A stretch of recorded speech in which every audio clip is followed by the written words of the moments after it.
I said I would go by and say hi. There it is. Oh, we can't see it. There we go.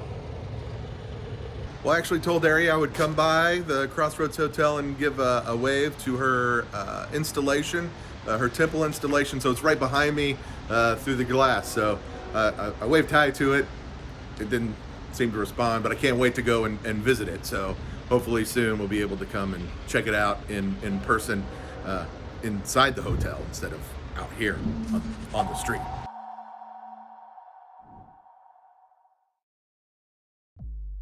Welcome back to another edition of Artists in Residence. As long as they make us stay at home, I'll keep talking to artists across the Kansas City area. My guest today is Ari Fish. She is but she is a graduate of Kansas City Art Institute. She is a Charlotte Street Fellow, Artist Fellow, and also a two-time recipient of the Arts KC Inspiration Grant. Did I get all that right, Ari? You did. Thank you. Thanks for having me, by the way. Oh, thanks for joining me on a beautiful day. I appreciate you taking your time. So I guess the biggest question, Ari, is how's this been affecting you? How are you doing at home? I feel like I'm doing okay. I think as you and everyone else watching this knows, it changes day by day. It changes week by week. I think we're all kind of symbiotically reacting, and in unison. But art-wise, I feel pretty inspired, I think, because just as a creative, to be able to kind of soak in your own thoughts and marinate in your own creative juices, so to speak, really helps. So I feel very inspired.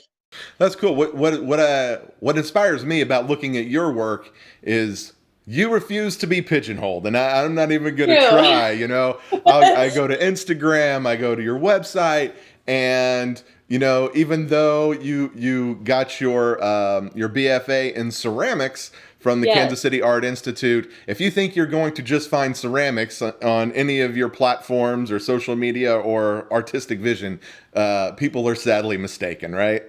It's true, very true. I think I've always been like that ever since I was little. But once I experiment with a different media, I go all in, and then I end up using it somewhere else in my practice, right?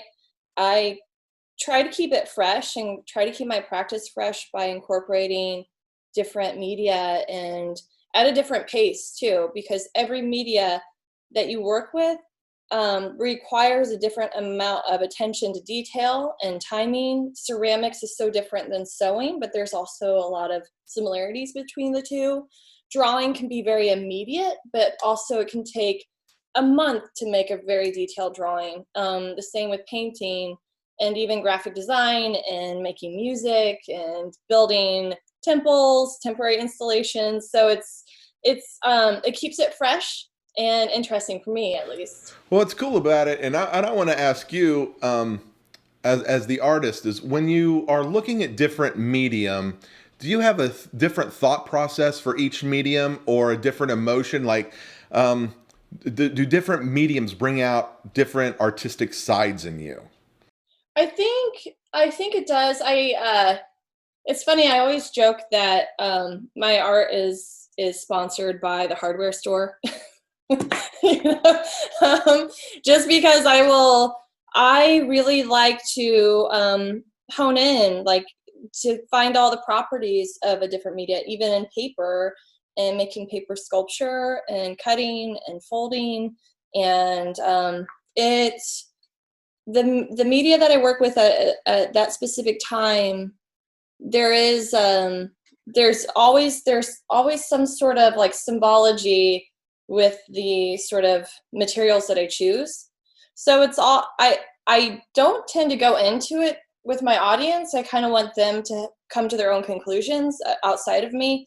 But everything that I make and the sort of meticulous time that I put into a piece, even the material choices, all have some sort of symbolic meaning to it. So I mean, it really boils down from piece to piece.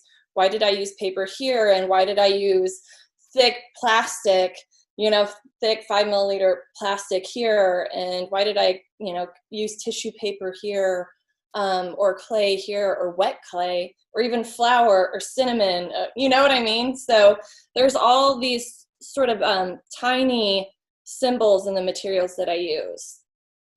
So I'm going to backtrack a minute because I kind of glossed over it, and I apologize. And that is, in this moment, and my thought is, you show your work all over, not just Kansas City. Yeah. I know you've got Yeah. a gallery showing, I believe, in Seattle coming up in the beginning of June, I believe. Yeah. So, So go yeah, so ahead. no, go ahead. So I was just going to ask you about that. Like, has that changed Yeah. for you at all, or? Well, I have a good relationship, a working relationship with Seattle. And then actually, because of quarantine, and I should have said this beforehand, that I'm in actually the middle of an installation right now that is up at the Crossroads Hotel that is kind of in limbo. It's just kind of preserved there in front of the window.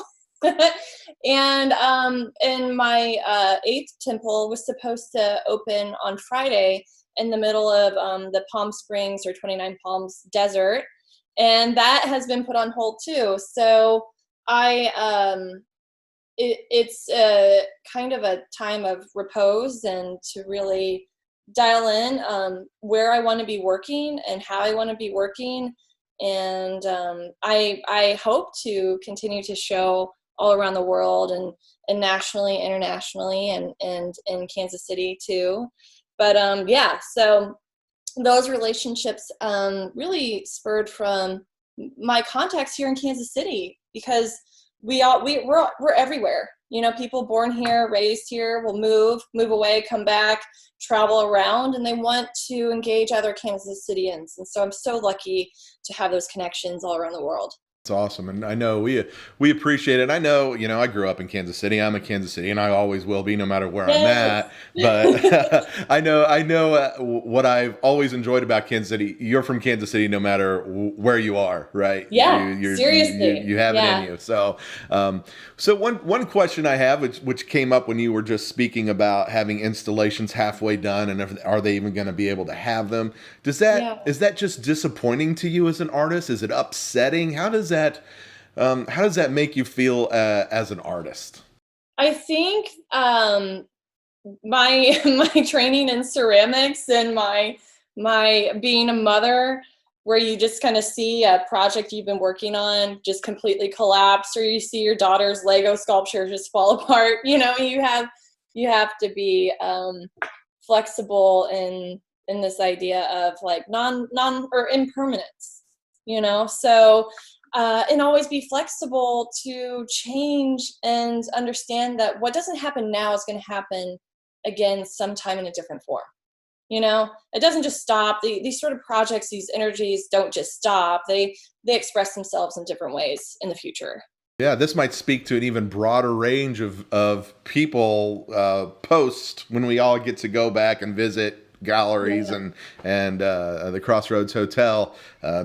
You take that advantage of that to be able to speak to more people. And I will tell you what, I will be down at the studio tomorrow, and as I'm going down there, I'm actually going to stop and record myself Yes, waving. I'll say hi yes, to it. say about it. I will give it your sentiment. Thank you. I appreciate that. So, if people want to visit and look at your work, we already talked about it being at the Crossroads Hotel, so hopefully that'll open soon. We can check it Yeah. out. But in the meantime, while we're sitting at home and we want to ingest some art, how do we best ingest your art at You home? can, I have a YouTube. I have, my website, airyfish.com. And then also just for immediate, satisfaction is my Instagram, which is airy, ARI underscore fish underscore studio. So airy fish studio for Instagram. And I actually really love to connect with people. Email me, and I love to hear from people and hear your ideas and yeah, and processes. That's awesome, and I can't wait to get out into the community. And like I said, I've got to see and witness all this art 2D on my screen, and I can't wait to. I'm just itching to get back out so I can. I appreciate that. Yeah. I mean, isn't it? It's wild. It's wild. It really makes you appreciate gallery spaces and museums that much more and how sacred they are. And it's such a great meeting place for you and your friends and the public. So I appreciate that.